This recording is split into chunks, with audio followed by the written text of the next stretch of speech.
Akbar, Akbar, Ya Bu. Ya, Bu. Akbar. Ini berarti ini Akbar yang rekam atau saya yang rekam ya Akbar? Nanti bisa aja rekam Bu, nanti saya kirim Bu ke Ibu Bu, linknya Bu. Oke, terima kasih.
Baik,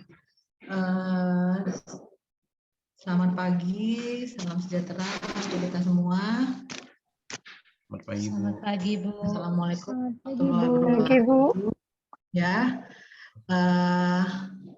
seperti biasa saya mohonkan kepada semua mahasiswa yang hadir untuk mengaktifkan kameranya, ya karena kita sama-sama siap nih untuk melakukan perkuliahannya. Baik. Menyambung yang minggu lalu, saya akan menjelaskan mengenai apa itu kebijakan pemerintah. Kan? Yang minggu lalu saya sudah jelaskan bagaimana sebenarnya arti kata kebijakan. Bagaimana hubungan antara kebijaksanaan dengan kebijakan, kemudian apa itu pemerintah, dan kemudian apa itu kebijakan pemerintah. Saya tanya sedikit, masih ada yang mengingat apa itu kebijakan pemerintah?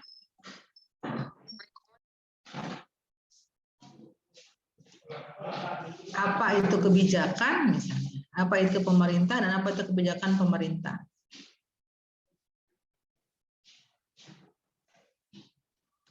Di minggu lalu ada beberapa menurut para ahli tentang apa itu kebijakan, kemudian apa itu pemerintah, kemudian pendapat para ahli juga tentang apa itu kebijakan pemerintah, itu kan sudah ada. Diharapkan kan sudah bisa mengetahuinya dari hasil paparan kita yang minggu lalu. Kemudian untuk minggu ini, saya akan menjelaskan tentang ruang lingkup kebijakan pemerintah. Itu sampai yang minggu lalu sampai situ ya. Ya kan? Minggu lalu saya jelaskan tentang ruang lingkup kebijakan pemerintah. Ibu. Ya. Saya jelaskan juga misalnya kata Gerard Gaiden. Ada beberapa revisi dan tambahan dari Miftah Toha yang sebelum saya jelaskan itu tentang ruang lingkup kebijakan pemerintah. Yang pertama itu adanya partisipasi masyarakat. Jadi dalam kebijakan pemerintah itu ada partisipasi masyarakat. Dari mana, Bu? Dari mana ya Bu ya? Kebijakan pemerintah itu ada partisipasi masyarakat. Sementara kan yang membuat pemerintah. Gitu. Jangan lupa saya sudah jelaskan minggu lalu bagaimana misalnya cara kebijakan pemerintah dibuat. Ya kan? Ada kalau saya bilang tentang diagramnya David Easton. Proses sistem politiknya David Easton.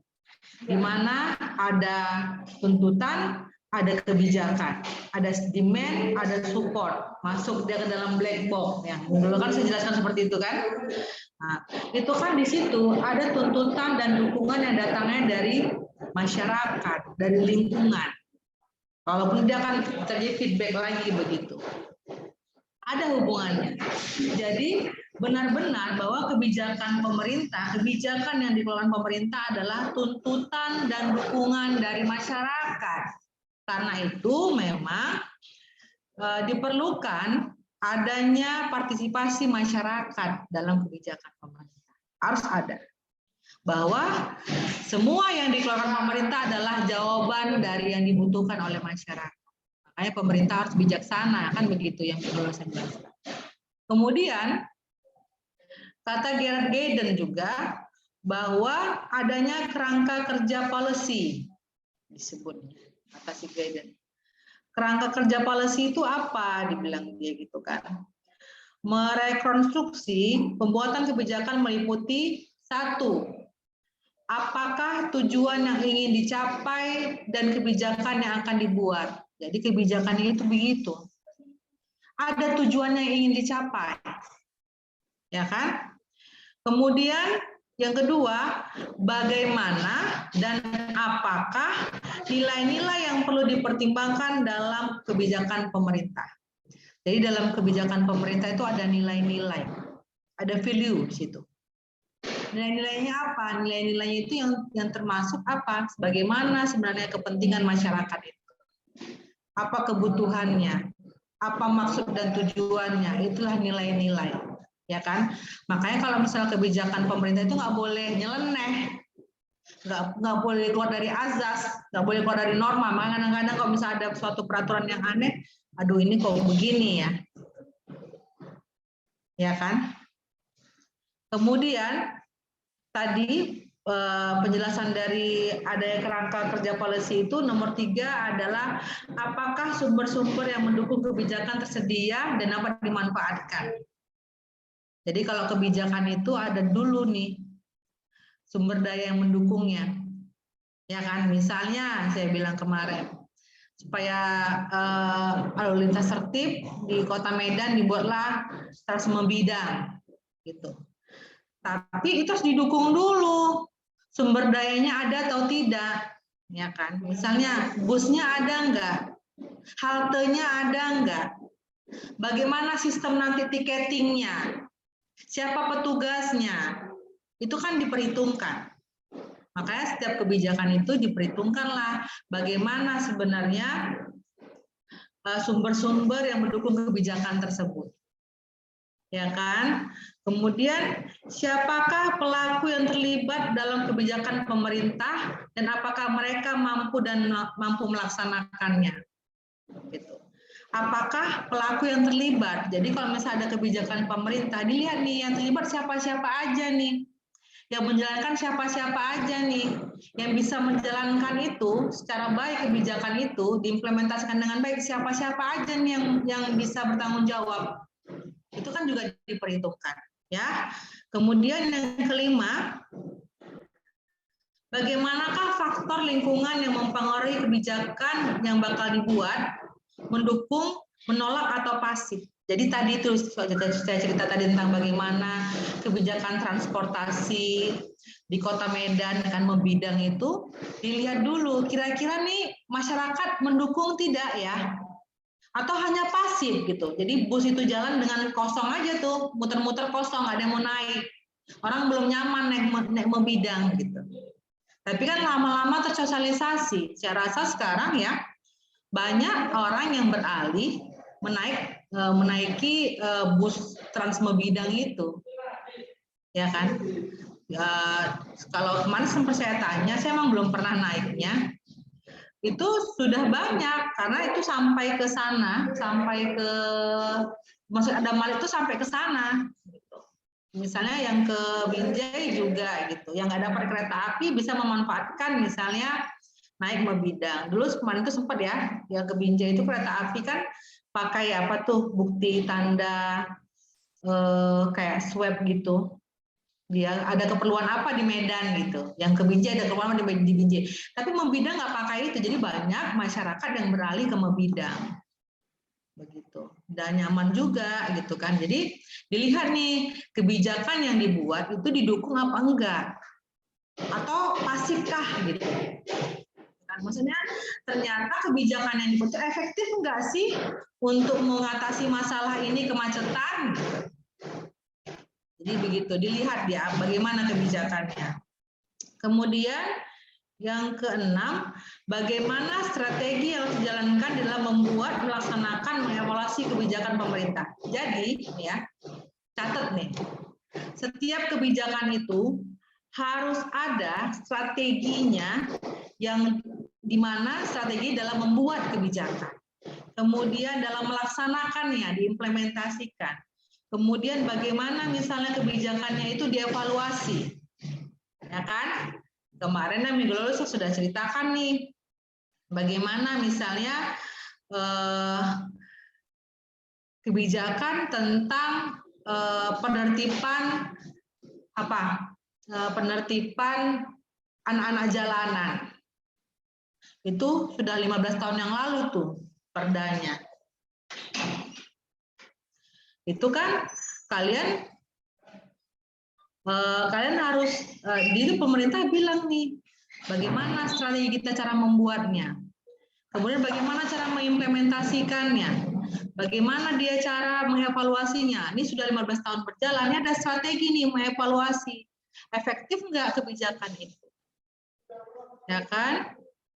Kemudian dalam kerangka kerja policy tadi juga ada yang ketujuh, berapa lama waktu yang tersedia merumuskan, melaksanakan, dan evaluasi kebijakan. Yang tadi saya ceritakan, kebijakan tentang anak-anak jalan itu sepertinya sudah usang tuh, 15 tahun berlalu dan tidak efektif ya. Kita lihat sekarang semakin banyak yang manusia silver, yang yang boneka mampang semakin menjadi-jadi. Ya kan, berarti kan semakin tidak efektif. Harusnya pemerintah sudah buat nih, harusnya berapa lama kira-kira kebijakan itu akan dievaluasi, kan gitu ya. Kemudian kata si Gerard Gilden tadi bahwa ada nomor 3, adanya strategi-strategi dari kebijakan itu, bahwa kebijakan itu ada strategi-strateginya. Yang pertama misalnya, apakah yang menjadi persoalan sebenarnya sehingga darinya patut dibuat kebijakan. Jadi masalahnya sebenarnya apa nih? Seberapa rumitkah? Seberapa butuhkah masyarakat dibuatnya kebijakan? Gitu. Lama-lama ini misalnya banyak berita hoax gitu. Lama-lama pemerintah bilang nih, oh berarti ternyata penting nih bagaimana berita-berita hoax itu bisa diredam, atau misalnya bagaimana masyarakat atau sistem dari pemerintah yang bisa langsung menstop kalau misalnya ada berita hoax. Kalau sekarang kan ada ya, kita kalau di Instagram ada berita hoax, kita baca, kita bisa tinggal laporkan. Ya kan, ini akun berbahaya nih, konten berbahaya, kita bisa laporkan. Itu kan merupakan strategi pemerintah, tapi dia lihat nih, seberapa pentingkah masalah itu dibuat. Nanti akan ada revisi atau perbaikan tentang undang-undang ITE tadi. Kemudian yang kedua, bicara tentang strategi policy adalah bagaimana persoalan dan kemungkinan berkaitan dengan persoalan pemecahan bidang lainnya. Yang ketiga, kepentingan-kepentingan apakah yang bakal dipengaruhi dengan adanya persoalan dan pemecahannya. Itu. Jadi memang sangat diperlukan sistem begitu. Yang keempat, apakah ada kepentingan-kepentingan gabungan yang bakal merasa puas karena terpenuhnya dengan adanya kebijakan. Jadi gini, ada beberapa macam kebijakan yang dia dibuat, digabungkan karena ada beberapa kepentingan. Ya kan, walaupun saya bilang bahwa kepentingan itu setiap ada kebijakan pemerintah tidak bisa misalnya adanya kebijakan yang keluar itu tidak serta-merta membagikan semua orang, kan saya bilang lalu. Dalam politik itu tidak bisa ada orang bisa tepuk tangan berbarengan. Ini saya mau memuaskan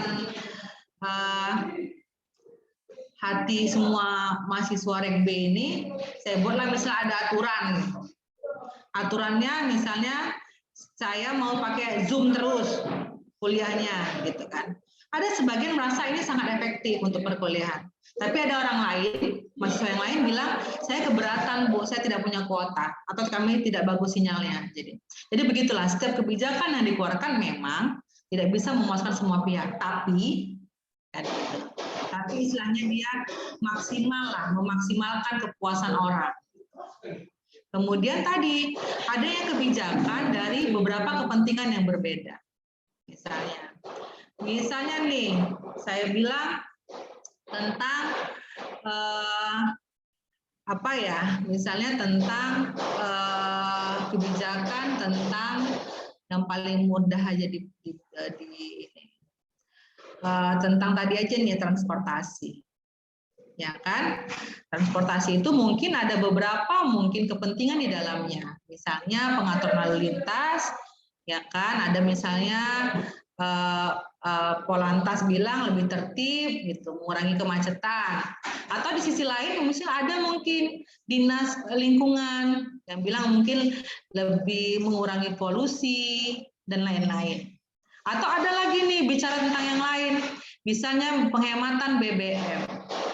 Ya kan, kita kan sumber daya alamnya kan semakin lama semakin menipis nih, jadi masyarakat sebenarnya harus sudah bisa ini nih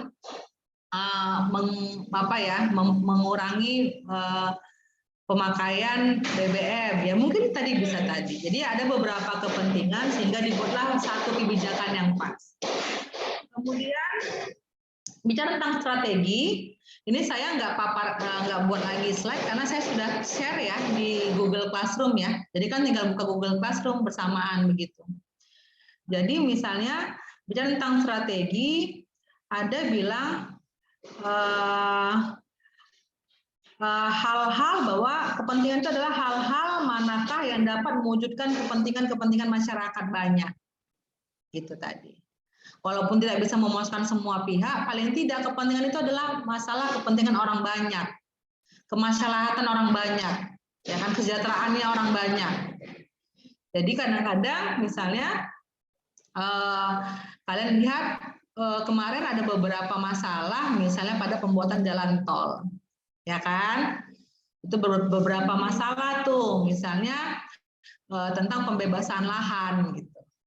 Kalau di luar negeri itu, kalau membuat pembangunan, misalnya pembangunan 5 tahun ke depan, dari sekarang udah dibuat nih pembebasan lahannya nih. Bagaimana misal solusi yang diberikan dari pemerintah tentang pembebasan lahan dari masyarakat itu dipikirkan. Tapi kalau Indonesia mungkin kurang nggak begitu nggak gitu waktunya nggak betul dipikirkan.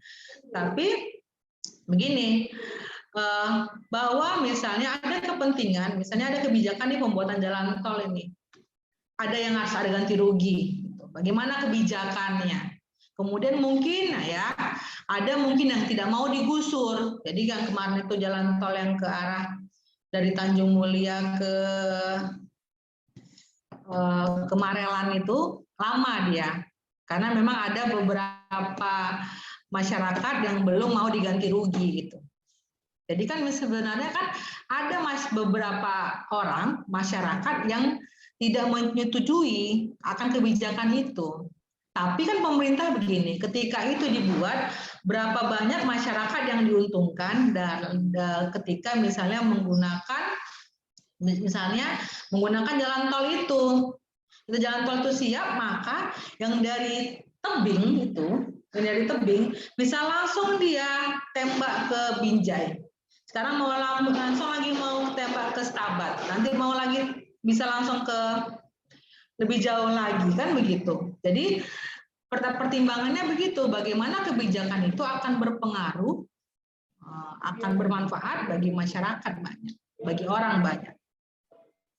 Kemudian tadi bagaimana strategi itu, yaitu sampai berapa jauhkah kompromi dimungkinkan untuk menjamin adanya keterbukaan pilihan-pilihan di masa depan atau memperhitungkan masa lalu dengan mengharapkan masa depan lebih cerah. Jadi gitu. Dibuatnya jalan tol kan begitu ya. Memang hanya banyak pengorbanan yang dilakukan. Gitu. Misalnya yang kita lihat beberapa banyak dana yang digunakan gitu, tapi kan ceritanya kan yang akan datang. Jadi suatu saat mungkin akan dibuat misalnya jalan tol lagi lebih dekat, misalnya ke Perapat, ya kan? Anggapannya apa? Dengan dibuatnya begitu, pemerintah mengharapkan semakin majulah wisata yang ada di Perapat. Jadi nggak lagi macet-macetan, lebih cepat kan begitu. Jadi semuanya itu diperhitungkan untuk bagaimana kebijakan itu untuk yang akan datang. Jadi ada beberapa kebijakan yang untuk permasalahan, tapi ada juga yang untuk yang akan datang. Bagaimana kontribusinya kebijakan ini supaya lebih baik lah, misalnya pembangunan. Selanjutnya, kata si Gerard Gaydon juga bahwa kebijakan itu adanya kejelasan tentang kepentingan masyarakat. Janganlah pemerintah buat itu kebijakan yang nggak sesuai dengan kepentingan masyarakat. Kadang-kadang mubazir ya. Kadang-kadang alah mubazir. Contoh nih misalnya, mengenai kereta cepat, kalau pernah baca berita beberapa tahun lalu dibangunnya kereta cepat dari Jakarta ke Bandung tuh. Itu ceritanya itu bahwa berapa banyaklah biaya akan dikeluarkan, sementara itu nggak urgent sekali gitu ya. Jadi nggak perlu pun ada kereta cepat dari Jakarta. Ini kereta cepat, bukan kereta api yang biasa ya. Kereta cepat dari Jakarta ke Bandung itu nggak perlu juga gitu. Itu belum urgent, belum yang dibutuhkan juga. Karena apa? Karena masih ada jalur misalnya darat dengan tol, kemudian masih nyaman juga tuh naik kereta api yang biasa ke Bandung, masih 2 jam juga. Ini masih bisa lah. Dibanding memang kereta cepatnya belum dibutuhkan, dibanding misalnya pemerintah bangun bagaimana kereta cepat, mending ke yang lain kan gitu.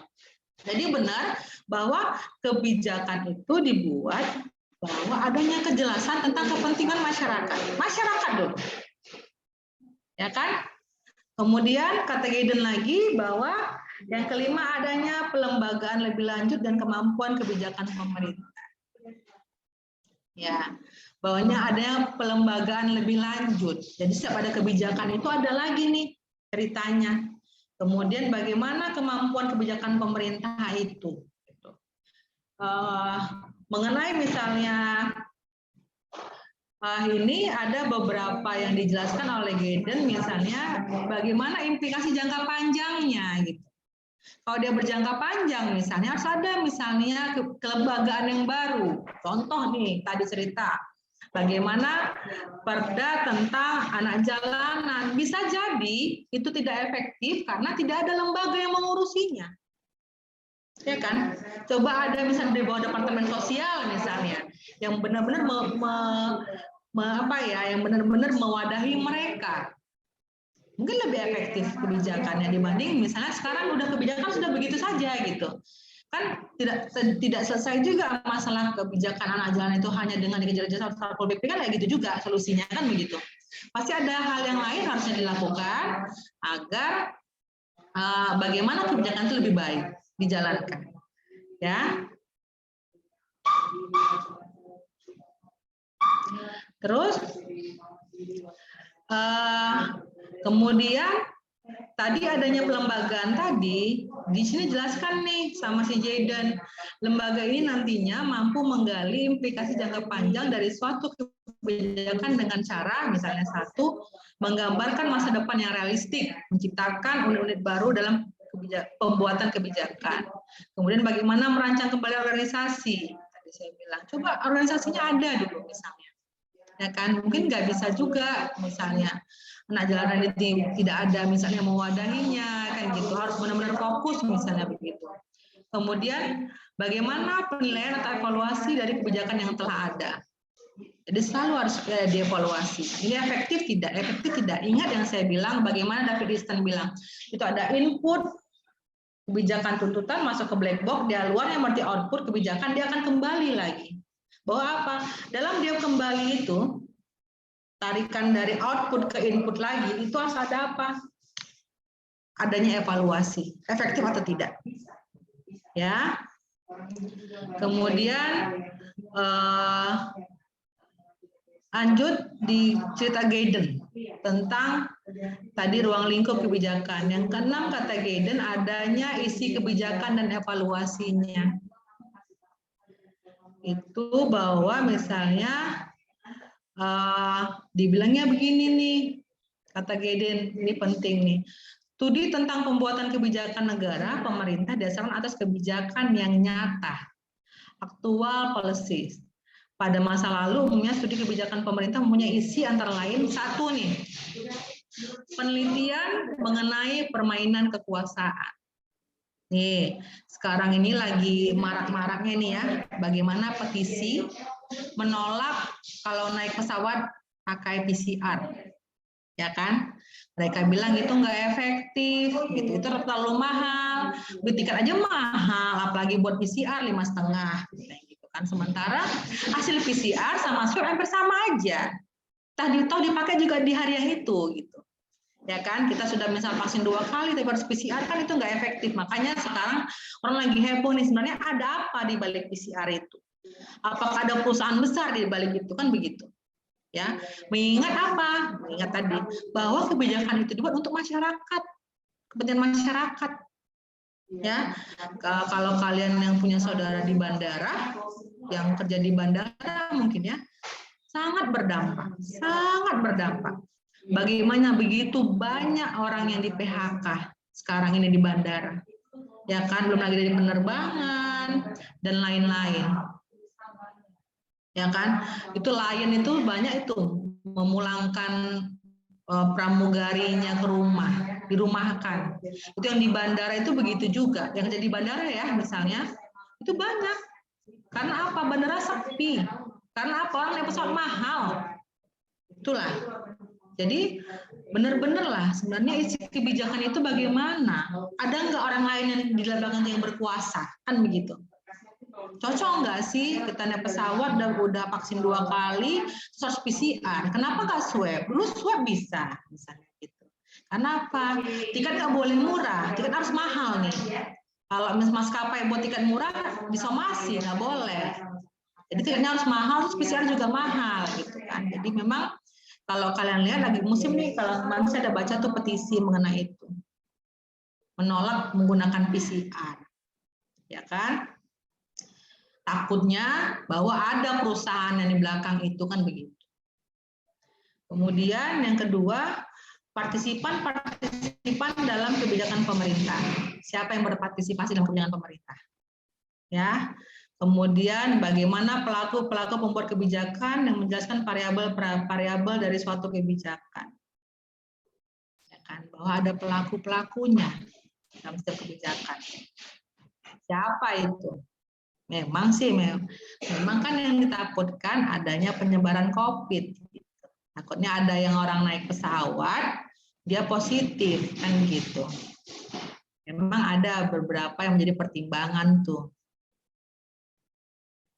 Baik, saya rasa ini waktunya tinggal 5 menit lagi ya. Nanti Akbar saya minta tolong di screenshot ya, Bar ya. Sama kirim ininya, Bar ya. Iya, Bu. Iya, Bu. Rekaman ini ya, Bar, ya. Nah, jadi nanti seperti biasa saya buat tugas, kan begitu. Tugas tentang kebijakan pemerintah. Jadi seperti mata kuliah yang lalu mungkin ya udah tahu bahwa itu adalah tugas kelompok. Ya, tapi saya minta buatlah angkatlah dari studi kasus. Misalnya kebijakan pemerintah daerah tentang apa misalnya. Ya, nanti kalian buatlah berbentuk makalah. Nanti mengenai sistemnya, caranya, saya akan jelaskan lagi bagaimana cara membuat makalahnya.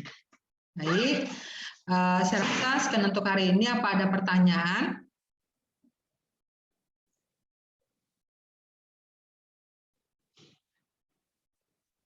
Ada? Kalau tidak ada, Bu. Tidak ada ya. Baik, kalau tidak ada nanti bisa seperti biasa ya, Akbar kasih saya screenshot-nya nih, Jadi saya kelihatan yang mana hidupin kamera yang enggak. Ya, jadi di situ absennya. Kemudian kita jumpa lagi minggu depan, insya Allah dengan menggunakan seperti ini ya, Zoom atau CloudX. Hari ini nggak bisa pakai CloudX karena ada yang sidang, jadi nggak bisa ya. Saya rasa sekian untuk hari ini. Tetap jaga kesehatan. Sampai ketemu minggu depan. Saya sudahi. Wabillahi taufiq wal hidayah. Wassalamualaikum warahmatullahi wabarakatuh. Mohon bantuannya, Bar ya. Waalaikumsalam. Iya, Bu. Baik, Bu. Waalaikumsalam. Saya izin, terima kasih. Terima kasih, Bu. Terima kasih, Bu.